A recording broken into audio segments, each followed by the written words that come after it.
Welcome to the Martial Arts Mind Podcast, brought to you by Brooklyn Brazilian Jiu-Jitsu. Go to brooklynbjj.com. That's brooklynbjj.com. Explore the philosophy behind serious jiu-jitsu practice and develop insights into your own training. And now, the Martial Arts Mind Podcast.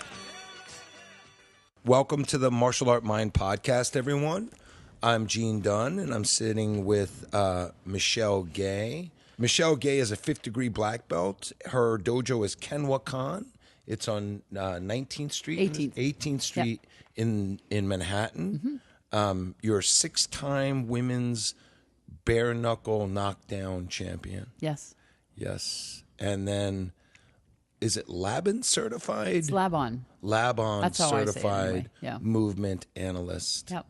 So can you give us a little insight into that? Sure. It's an expertise in the language of movement. Movement. Yeah. So includes, but is not limited to, things like nonverbal communication, ways of embodying, like actually having a language for embodiment, what you see, what people are doing. It's used. It's the movement component of dance therapy.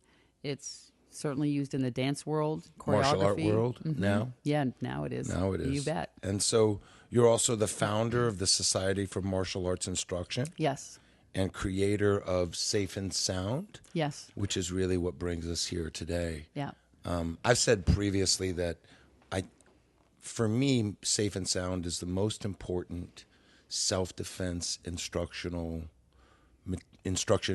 material, seminar, event that I've ever participated in. I've taught literally hundreds of self-defense courses in my lifetime, and none of them hold a candle to what you're doing. I'm just very honored to have you here, and the work is so meaningful. And it was our hope to sort of expand some of the more important points. I know it's difficult to distill down, and but to our audience, and we know a lot of martial arts practitioners, but as well we know a lot of martial arts teachers that we felt would benefit from some of these points. Yeah. So can you kind of tell us how you started Safe and Sound? What was the idea, the intention? Yeah. Well, first of all, I'm just delighted, like beyond, to be here. It's so exciting, and thank you for having me. And that you participated in Safe and Sound, and that you see it for how you see it, is a huge honor for me and a real validation of the work. Thank you. And I think what it addresses, that because there's so many great martial arts teachers out there and so many great martial arts self-defense courses out there, what Safe and Sound addresses is unique. And it is that unique, that space before the attack takes place. And so mostly we've been focused on, okay, you're already in trouble. What do you do? How do you get out? Worst case scenario. Worst case scenario, exactly. But so this focuses on, okay, let's see that coming with plenty of time so that you don't ever have to fight your way out of something. Like, what if you went on a date and nothing happened? Like, wouldn't that be great? Or except maybe what you set out to create, right? So that nothing bad happened, right? Or unexpected in that way. But I would like to share how it came about. Yes. And I was volunteering for St. Vincent's Rape Crisis Program, and when St. Vincent's was in the West Village, and I was an advocate. And as an advocate, you're called into the emergency room when a survivor comes in to advocate for them, to be there with them, to communicate with the doctors and the nurses and the SVU and family members. And sometimes, I adore you. Thank you. Sometimes just being with them, at a time in their life when something really fundamental has been taken. And I learned a couple of things during that time, that 5 years, that surprised me. The first thing was that men get sexually assaulted. Yep. And that, for me, was mind-blowing. Like, I advocated on 2 separate occasions for men who came into the ER, survivors of sexual assault. I really thought it was a woman's problem. And that, just really blew my mind. And then the other thing is that almost always, invariably, there's some form of relatedness that takes place before an attack. When you say relatedness, what do you mean? Like, could be eye contact, some conversation, something that allows someone to get close enough to you to then attack you. Because unless there's weapons, they got to get close to you, right? Right. When I think of relatedness, I think of like someone I know. Yeah. Someone Well, I know. it is like that. It is like someone goes from potentially you don't know them to 15 seconds later, you're in a relationship with them because you locked eyes and now you're talking to them and there's something like we invest that quickly. Like when you actually take a look at it, if you hold a person's eyes for a period of time, 3, 4, 5 seconds, you start to get related really quickly. So it's one of the things that we look at. How do we get related to each other? And then what are we communicating and how can we be powerful in those communications? There are sort of unspoken commitments, like things that we kind of typically agree to, right? In those relatedness moments. Yeah. Yeah. Yeah, I think so. I think that, So it challenges that a little bit, right? Yeah, and we bring our own interpretations into that. Yeah, and fascinating. Yeah, and so I was volunteering for St. Vincent's, and then as a lab on certified movement analyst, I got interested in what are the movement components of domination and avoiding domination, and how we use space and time. And as a fighter, he or she who rules the space, who rules the mat, rules the fight. I love what you say, by the way. I say it in class all the time, that whoever controls the space and the time controls the damage. And I've heard you say that. And I think that is a very good way to put it. Like, you get very clear about this is a potential problem. There's damage associated with not mastering or controlling the distance and the time. Yeah, and for most of us walking around that aren't trained in the martial arts, we're maybe aware of our own space, like what my reach is between. Yeah, but really, how far is my reach? Like most of us, we can get that, but then being attuned to what is your reach. Like the person standing in front of me, like as a martial artist, you're trained to actually look at someone and go, okay, their reach is approximately this. Or when you say reach, this. You mean like reach, how like far the they distance. reach till they touch you. Yeah, you can touch me from there. Right. Yeah.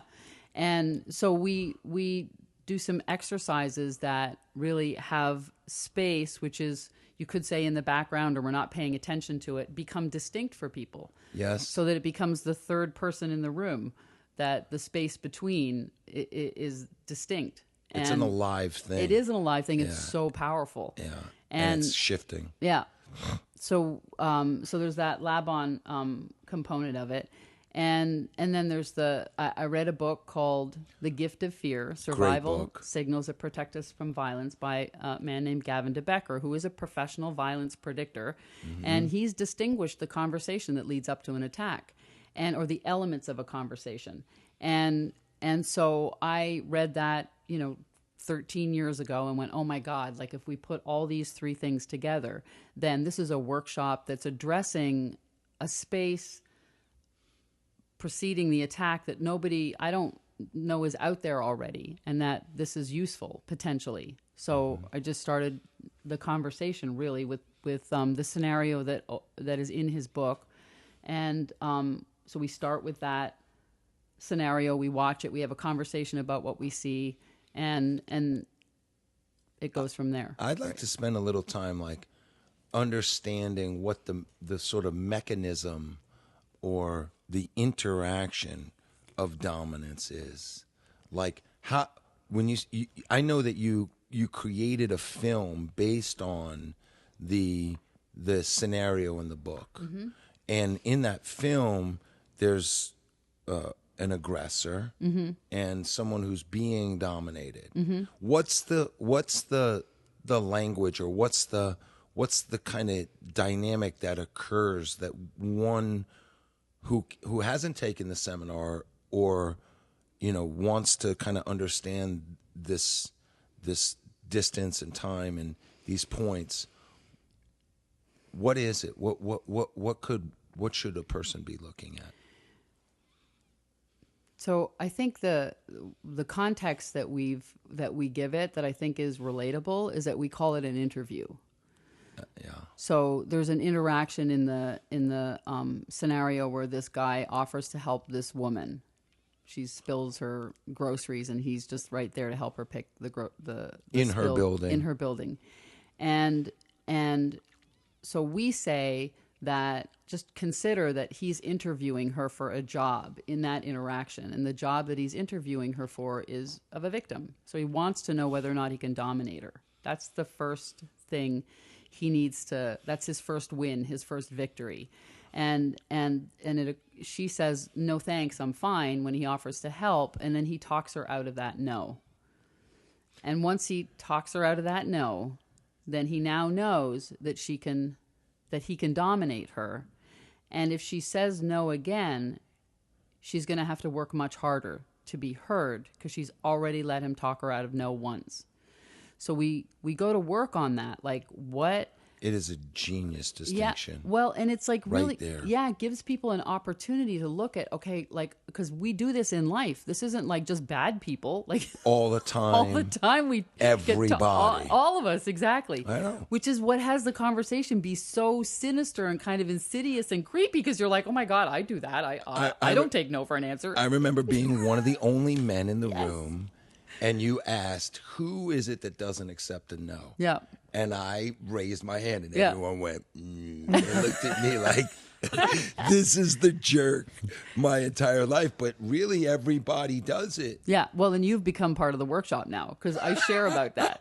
I share about my friend who's like doesn't take no for an answer, and that you cop to that first of all. Yeah. And that then, I said, like, you just might want to take a look at that, right? Like in your interactions, like notice where you're not taking no for an answer. And is that actually how you want to be perceived in life? I learned something from that too, Yeah. because that the implications of that for me, as a man, like I was taught early on that, especially in the dating realm, like it was an acceptable thing to come on strong. Yeah. Right. In my generation, that was part of the introduction to dating, if you will. Yeah. It was in the social consciousness. And then when I understood, it's not like I forced myself on anyone. That's not what I'm saying. Yeah, no, I right? got that. Yeah, but clear. But when I started to look at the idea of no, the boundary that it creates, and that what's actually happening when you don't respect the boundary. Yeah. I made a decision for myself. Oh, right. I don't want to be that person. Yeah. It opened something so beautiful up for me. Yeah. And it's one of the reasons I say it's like this such a powerful seminar series. It's the education that you get is very far reaching. And I believe for men and women. Yeah, me too. Across the board. Yeah. So this is really important to me that this gets in, that I don't have a judgment about that. Like you can be in life, right. Like I'm not going to take no for an answer, and that's the life I want to live. Right. And then you could also turn it around and say, okay, well, I'm the kind of person, in this case, woman, who actually likes to be dominated. Right. Like I like that to be done, right. And That's- then to be, but like I'm going to own that and be responsible for that. Right. And that's going to be a conscious choice that I make in a relationship. Right. So that if I'm going to give up my no, if I'm going to let somebody talk me out of no, I'm clear that I just did that. Right. And that's a choice that I'm making, Beautiful. and I'm willing to be with the impact and be responsible for the impact.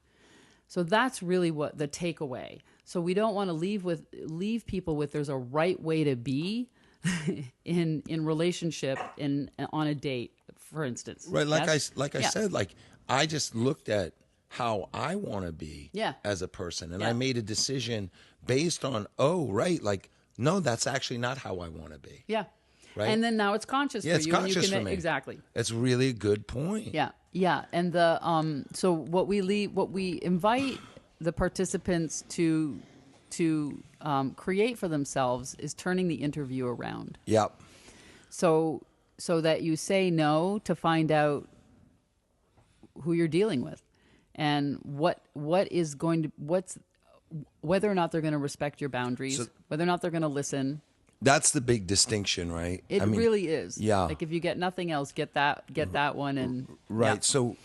So I remember you saying like create a scenario or create an opportunity for a no. Yeah. And then read it, and then kind of test it, throw it out there. Yeah. If you will. And then see what comes back. Yeah. Yeah, and the best example I have is my daughter went on a date, and she came home. She was about 19 years old. She came home and she said, "Mom, I just met this guy, Mom. The guy, right? The guy." She said, "He's a 10." And I'm like, "Oh my God, save us. Please save us from the tens of the world." Exactly, yeah. God. So she said, "He's going to take me out." And I said, "Okay, great." Well, she's done the workshop a couple of times. I said, "You just got to find something to say no to early enough in the, on the date, so you know who you're dealing with. That's just some just good test them out." parental advice right there. So, all you moms and dads, I hope you're listening. That's right. So, and she did that early on. He made some really subtle, kind of harmless move on her, like maybe put his hand on her leg, something like that when they were sitting in the park. And she moved his hand to the side, which is a clear no. So you don't even have to say no. But like there are things that you do that communicate no. And she said how he was about that. She said, "I now know that I am not willing to be alone with him." Yeah. Someplace where he's, like just alone, right? So they went to the restaurant and she continued on the date. He wasn't a bad guy. She just knew that she wasn't willing to put herself in that kind of vulnerable position, given how he was about the no that she gave. And, so the date didn't go so well. But he but quickly became a one. It came on to her a little harder, and she had to she's a second-degree black belt, so I'm not concerned about her. Right. She can handle herself. But is it her that he followed downstairs? Yeah, he followed her into the bathroom. Yeah. Again, in a public place. So if it's going to go down someplace, you want it to go down in a public place. Yeah. You don't want to go to that second location, as we all know. Right. Yeah. No second location. No second location. Because the second location is always better for them. Right. So if you're going to take a stand, you want to do it in that first location. I was thinking just now, like when we did the UN Women's event, there were some people in that room that had zero association with the word no. Do you remember that? Yep. Do you remember like people were saying like, I just don't know how to say no. Yeah.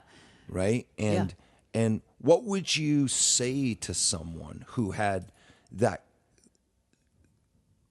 kind of relationship with the word no, or with the action of no? Yeah. Because it's clear, like even the action of taking someone's hand off your leg, that's a no. Yeah. It's subtle, but it's still there. What would you say to someone like that? Well, so what we do say, because first of all, I haven't met anybody who's always comfortable in any situation saying no. I haven't met anybody who can't come up with some instance where, they experience a loss of power around saying no. I'll skirt around no. Please. Yeah. I mean, even dinner plans. Yeah. You're forgiven. Thank you. You're welcome. So people might not say the word no. So there's a couple things. So there's how we say no. That's the other thing. We go, well, like people watch the scenario, and she's so polite about how she's saying no to him. She's like, no, I'm good. I'm fine. Thank you. No, I'm good. Like that, rather than, what we imagine, that strong side of no. Like there's no way you need to say no to have no be heard. That's a beautiful distinction right there. Say you're not comfortable saying no. And there's lots of reasons why not to be comfortable. Like you're worried, you're nervous, right? Yeah, or you're going to piss somebody off. That's right. Like, I'm going to make it worse if I say no. Right. Or I'm going to look bad, or I'm going to hurt their feelings, or they're going to think I'm a racist, or like whatever the things that go through your mind when you're like, why you shouldn't come right out and say no. So people have to, first of all, deal with that. But then there is something that you say. Can I have that water? Maybe. Come on. Maybe. That's good.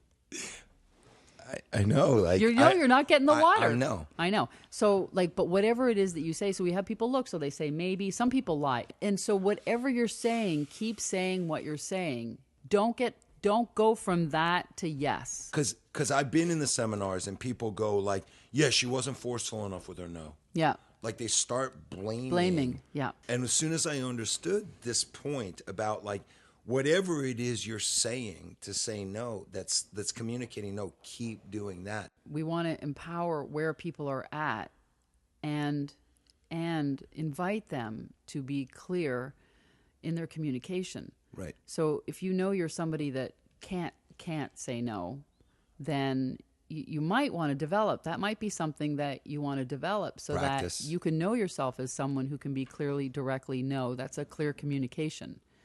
But you don't have to in order to communicate no. I never thought about it. I never thought about it from my own context or in the context of teaching. It has opened up so many beautiful avenues and dimension into the martial arts classroom. It's very important. It's very, very, very important. And it kind of brings me to this point in the scenario where, the woman agrees. She's not keeping her boundary with the no. And then she goes into a second location. Mm-hmm. And there's some interesting dialogue there, right? Yeah. In the series. Yeah, well, it's funny because what you're speaking to is what he does is he rushes her. So this is where he uses time to dominate. Yep. And she's this clear, like she's trying to slow it down to kind of think it through, or, she's got caution. And he's like, come on, let's go. Come on, well, let me help you with that. We don't want to be late. Let's go. And he's doing it in a very polite way. Very polite, he's which charming. is one of the distinctions. He's charming as hell. Yeah. Well, and it's one of the exercises that we have people do in the workshop is to close their eyes and imagine the person of their dreams. What gender are they? How old are they? What do they do for a living? Are they an artist? Are they a business person? Are they an educator? Like, what's your dream person? What color skin do they have? And then once you have that person, and for me it's Russell Crowe. Oh, okay. But in Gladiator. A man in a skirt. I don't know what it is. It's just so dark. A man on sexy. steroids in the skirt. So and then I just have them set that person aside, and then imagine the perpetrator. What do they look like? What gender are they automatically? What color skin do they have? What are they well educated? Are they someone that, are they a perfect stranger? And then have people really confront, first of all, that maybe we don't know what it looks like, or that we have an idea of what it looks like. And that if you're like, or the possibility that it's coming from someone who you actually are. Yeah, that you already know. Who's fitting that bill. Yeah, but then if you have an idea of what it looks like or what it has looked like in the past, and then we say, who are you more vulnerable to? The perpetrator that looks like the person of your dreams, or the one that looks like what you think looks like a perpetrator? Like, who are you more vulnerable to? I'm more vulnerable to the Russell Crowes of the world. Because that for me is that's the we have this image of the boogeyman. Yeah. And we kind of, but when it's not. Yeah. What do you do with that, really? Well, yeah, and then we bring point. up the like what about when they're really into you? Like when they are a 10 and you're like, oh my God, like it gets complicated then. Because it's not an easy no. It's like this guy or this girl is really into me, and I really want to say yes, but like there's something telling, like my spidey senses may be up, but they're so into me. Like that's when I think it gets really challenging. And that's where we say, check it out. You've got to check it out in reality. You've got to find something to say no to. You can always change your mind. That's another great point, right? Is that the interviewee, when they turn it around, is then really has the power to change their mind if they'd like. Yeah. You say, "Oh, I was just kidding." Exactly. Right? Exactly. Just kidding. You passed. And I have a friend who uses that on her dates. Yeah. She does. She'll change her mind and just to see what they do. She'll say no. That's why I was floored when that person said, "I don't know how to say no." Yeah. I've never been taught it. Like, it was the first time in my life where I was like, "What? What?"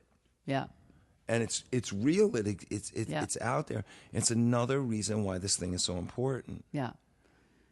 And I would assert that person, though, does have a no that they say. They just don't say the word no. Right. But they do. They get out of stuff. They're just not direct about it. Mm-hmm. I want to go back to this idea about time and distance. I was saying in the jiu-jitsu class yesterday that lots of people don't understand in the training with another person that the other person's rhythm, the other person's timing, their time management, if you will. Some people run on a very fast pace. Other people run on a very slow pace.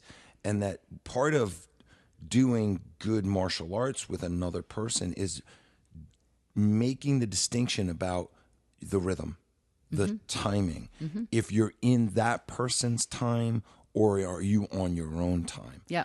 And if you're in another person's time, then it's kind of like the Matrix. They're able to see through what you're doing.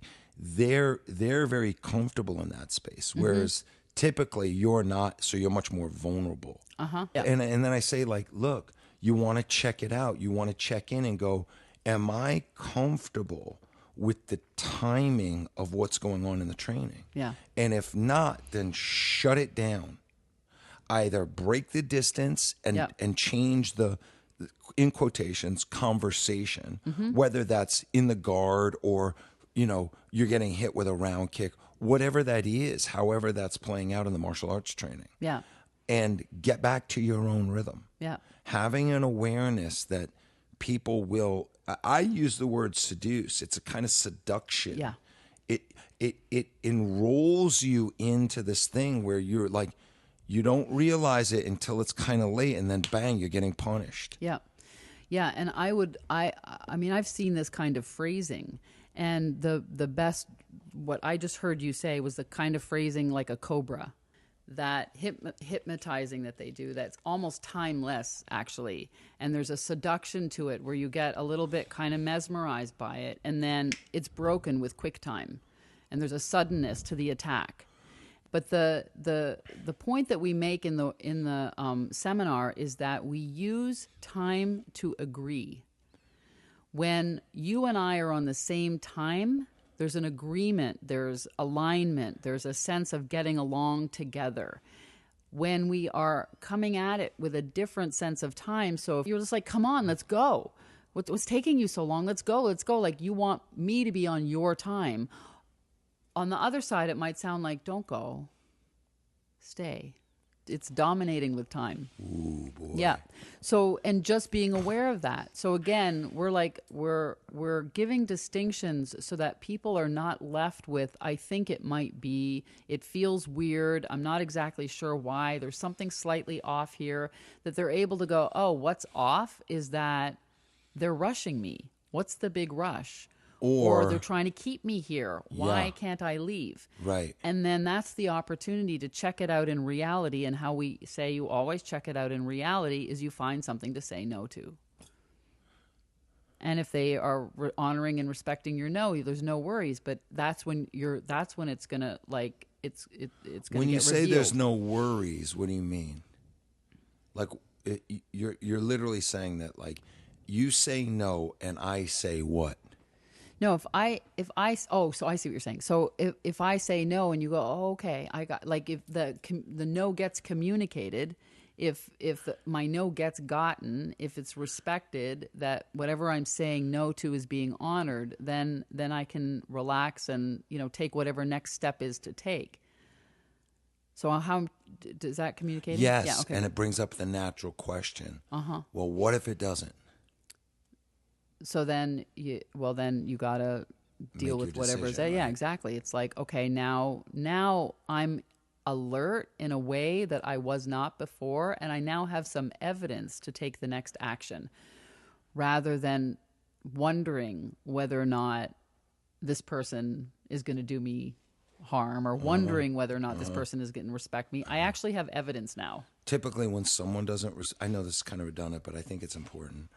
When someone doesn't respect the no, then on the first instance, they won't on the second, third, fourth.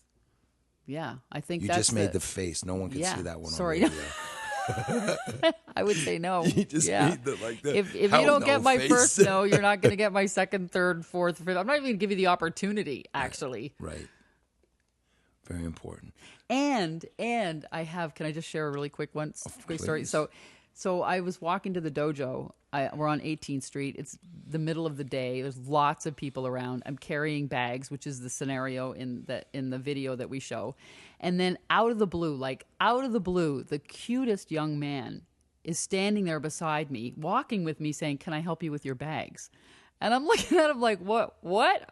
And I'm handing him my bags as I'm thinking, where did he come from? Oh, you're very handsome. Exactly. If you were wearing a skirt, it would be yes. And I'm thinking to myself, are you insane?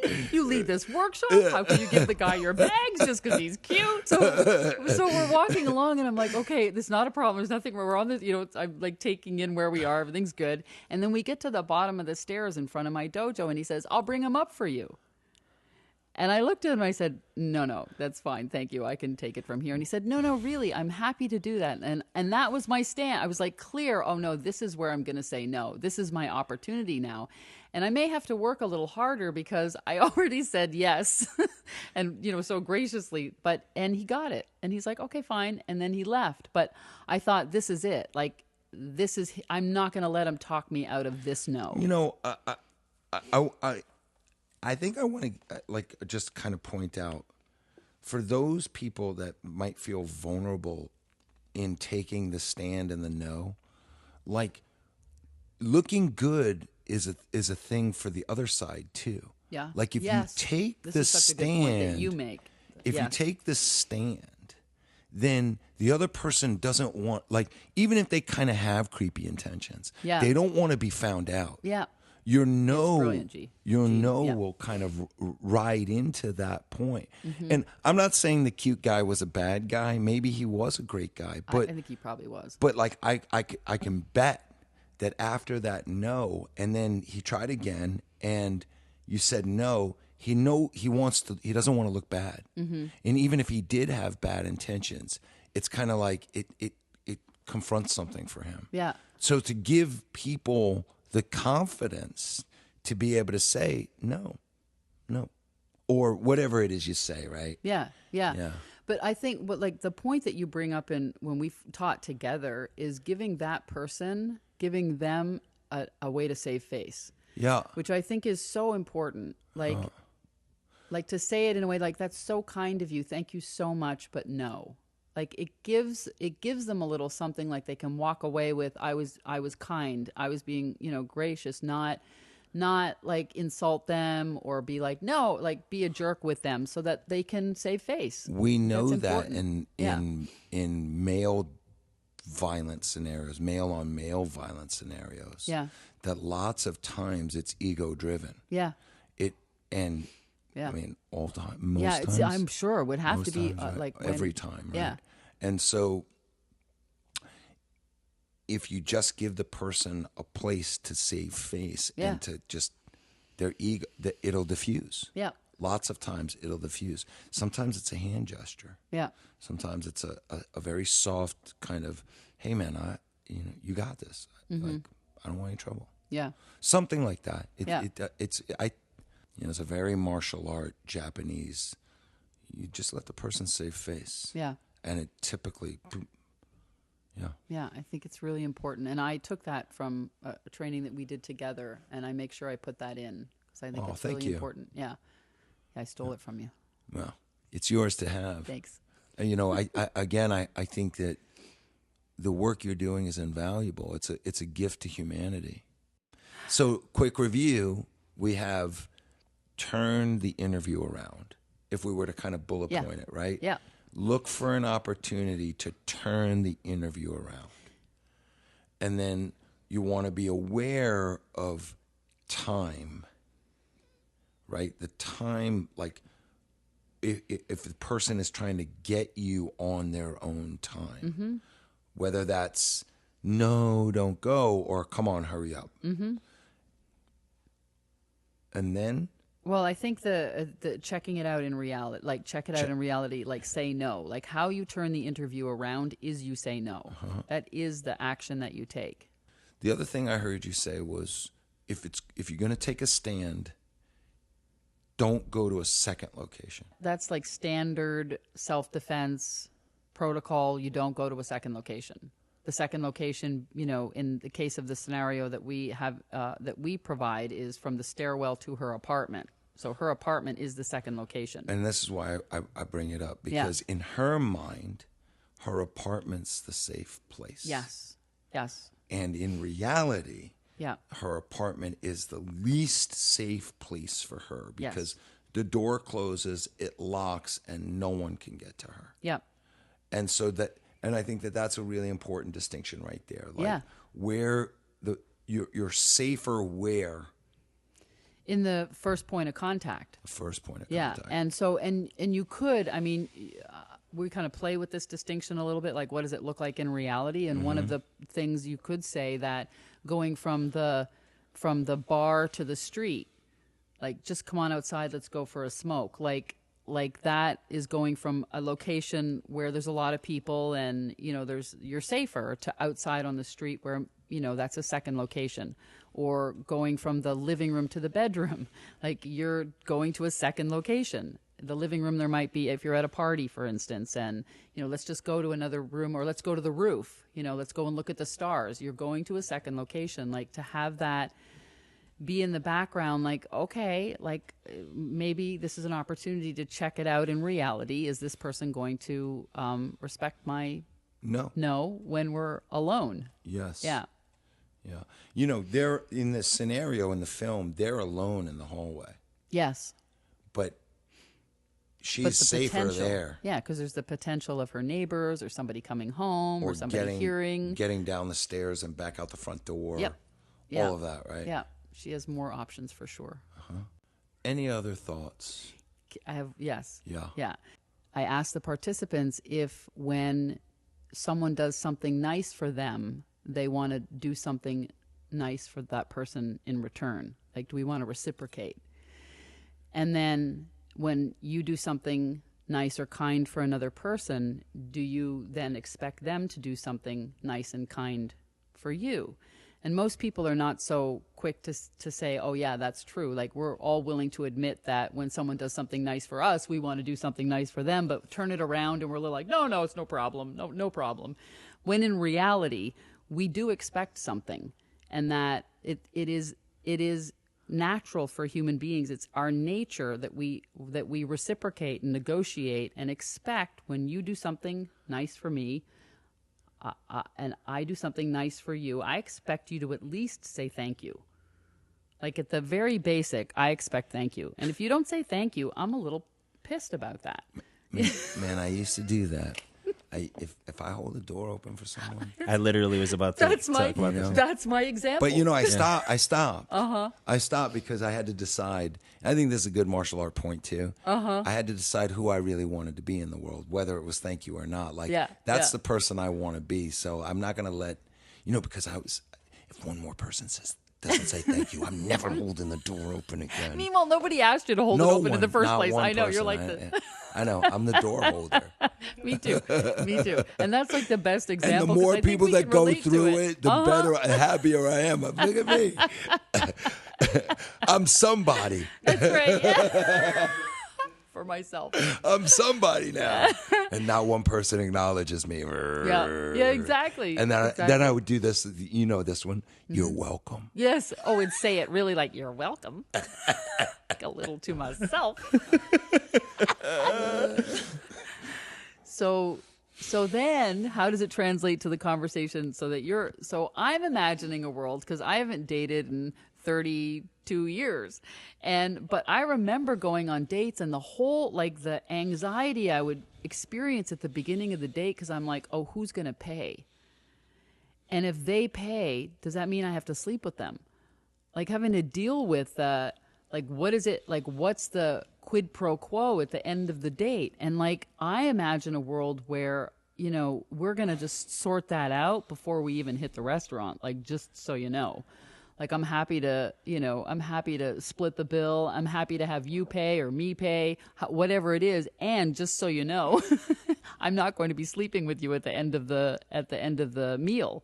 Like, that's not a negotiation I'm willing to be in. Like, I just think that's be a very powerful conversation. Yeah. Just a review. Yeah. Interview. Mm-hmm. Turn the interview around. Yep. Look for an opportunity to say no, and then read the no response. Mm-hmm.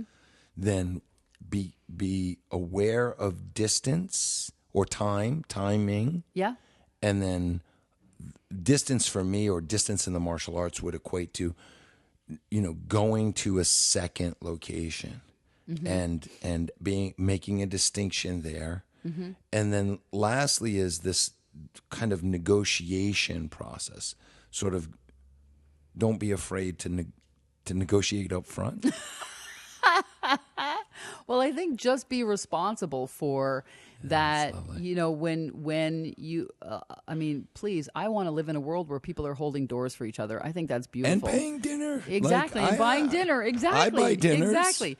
But, and be able to be responsible for my, that I accepted a kindness. Yeah.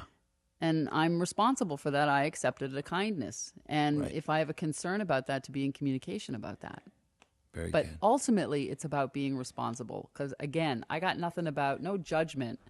You want to trade, dinner for a roll in the hay? Awesome. Go for it. It's your life. That's, that was the other thing that really stuck out about the education, is that you really are just so beautiful about acceptance. Like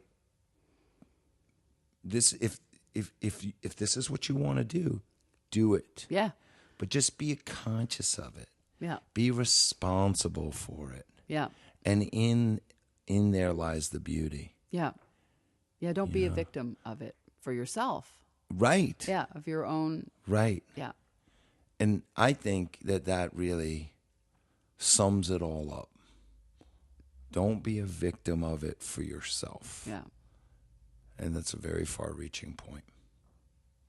Well, lovely. Thank you so much. Thank you. Really brilliant work. And thank you for what you're doing for the martial arts community and for humanity as a whole. And anyone interested in reaching you about Safe and Sound seminars, Safe and Sound instructor training, yes, or martial arts instruction at your dojo, they can reach you at kenwakan.com. Yes. Yes, or they can. safeandsound.com. Safeandsoundseminar.com. Safeandsoundseminar.com. Yes. I highly recommend it. Very, very powerful. Yeah. And thank you again. You're welcome. Thank you. This has been the Martial Arts Mind Podcast, brought to you by Brooklyn Brazilian Jiu-Jitsu. Go to brooklynbjj.com. That's brooklynbjj.com.